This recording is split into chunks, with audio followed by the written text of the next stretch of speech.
Okay, so you want me to start with my name, then the character, and then the Yeah, development? just say who you played in the movie. Okay.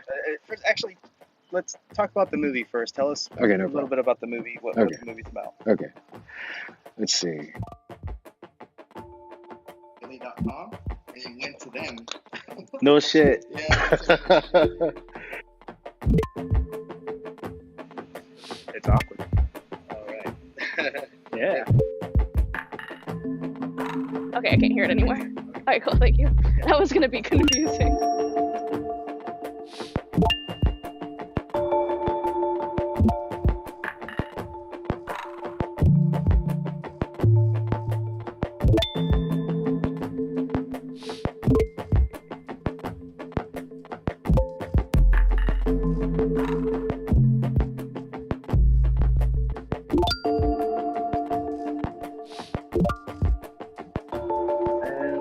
So, how did you come up with the movie? Like, what was your idea?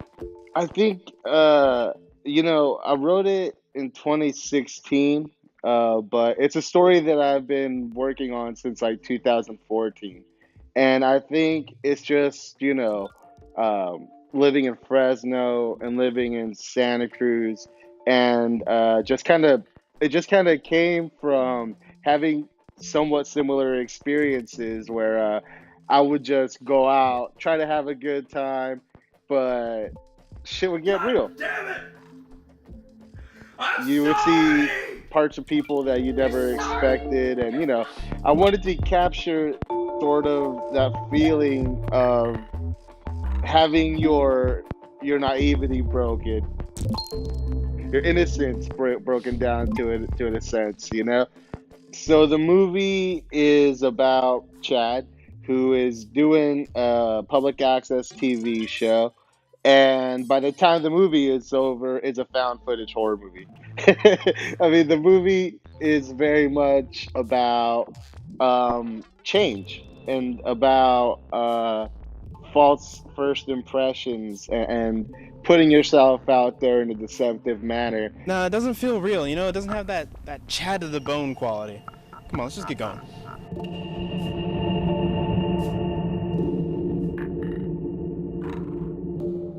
So tell me a little bit more about the character you played.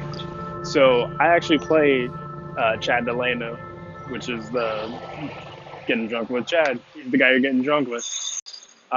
He just kind of has a very simplistic view of the world, very like moralistic. He's clearly this guy who kind of peaked in high school and is trying to get a little bit of his 15 minutes of fame back, trying to see if he can start something new, starring himself. That's why the show is named Getting Drunk with Chad, because it's all about him. Welcome to Getting Drunk with Chad. I'm your host, Chad Delano. But he is kind of this really awkward, kind of clearly like secretly nerdy guy, and that's pretty Chris. I think that fits. Chris is kind of himself. He's like awkward, but he's like a great guy. He's a big goofball. But Chad is clearly this guy who's kind of secretly like, he's clearly awkward. I think he's out to have a good time. I don't think he's out to hurt anybody, but he definitely doesn't think things through. He's a little awkward. He thinks he's a little cooler than he really is. The way that me and Chris kind of talked about him is that he watches a lot of like late night TV, a lot of like talk show hosts, and that's where he got the idea to do this TV show. And so for him, it's kind of like him executing on this surface interaction with people that you see on those TV shows. I have to ask, that woman from earlier, Mallory. And then there's Samantha, and Samantha is a very complicated. It's hard to talk about her character.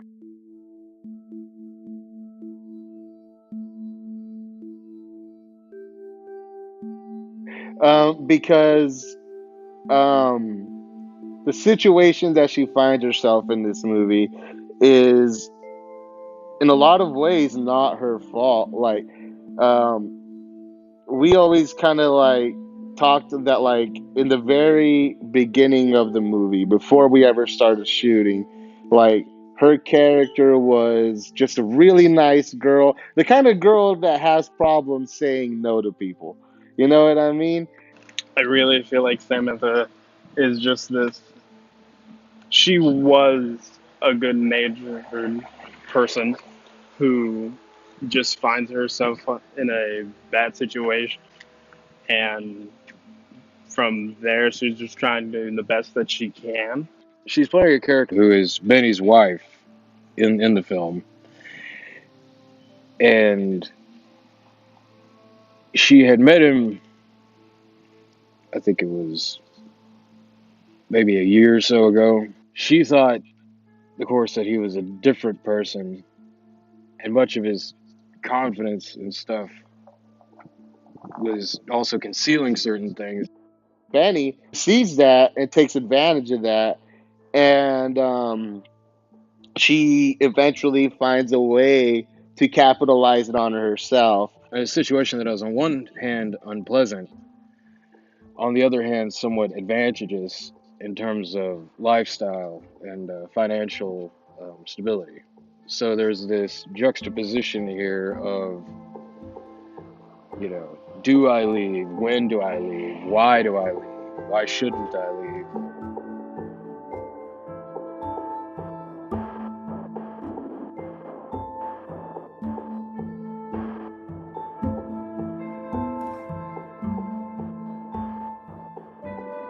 And then there's Benny.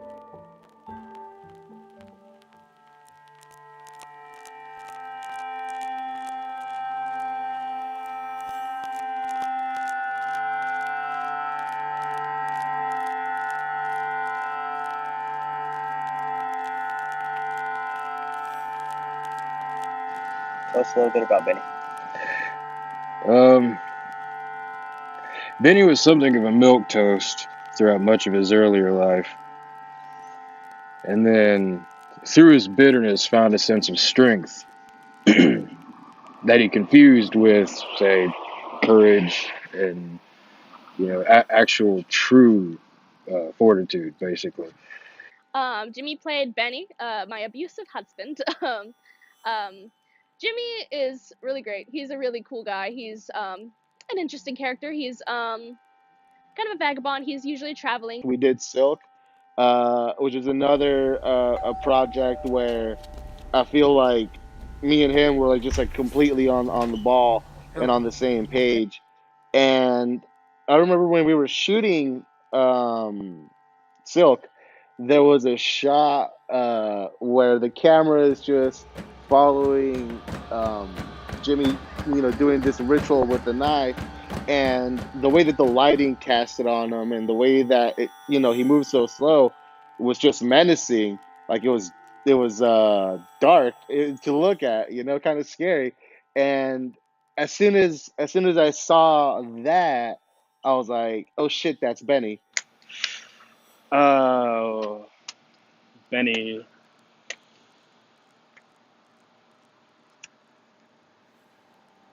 Like, if America was a person,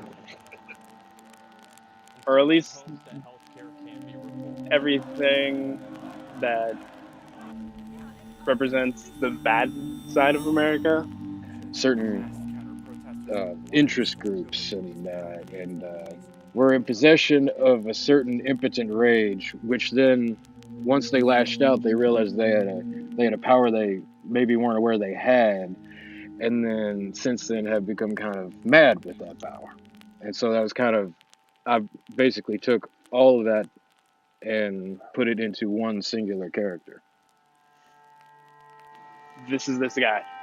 He just even dresses the most I'm better than all of you type of person, because he comes in this with like a red, white flannel shirt, I think jorts, and sunglasses at night with an American eagle on his shirt. And oh man, In a lot of ways, like he is the bad guy. He is the villain of the movie. But he's a villain that I think anybody could become. You know, that anybody who takes maybe two choices in the opposite direction could be Benny, you know?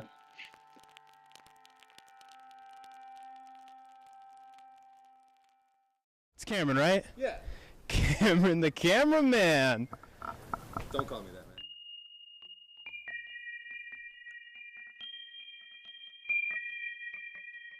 Cameron is literally the only good person in this entire movie of the four characters. He kind of represents the audience. Yeah, in a way, I would think he's definitely their eyes and ears.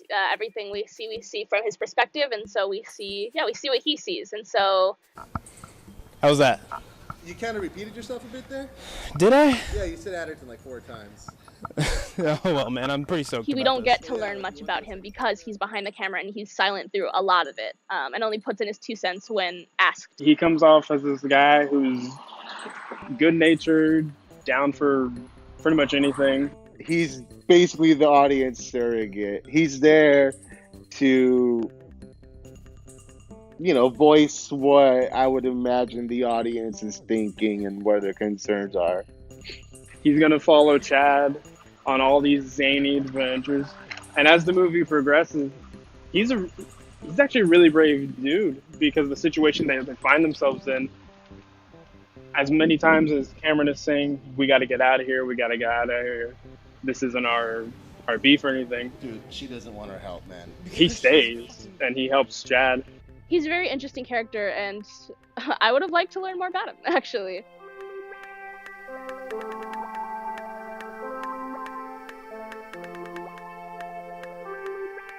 They understood, innately the sort of, not just their roles, their characters, but how the whole story fit, how the whole puzzle fit together. And they understood how their puzzle piece, their character, fit in there. And it shaped the story in a very interesting way.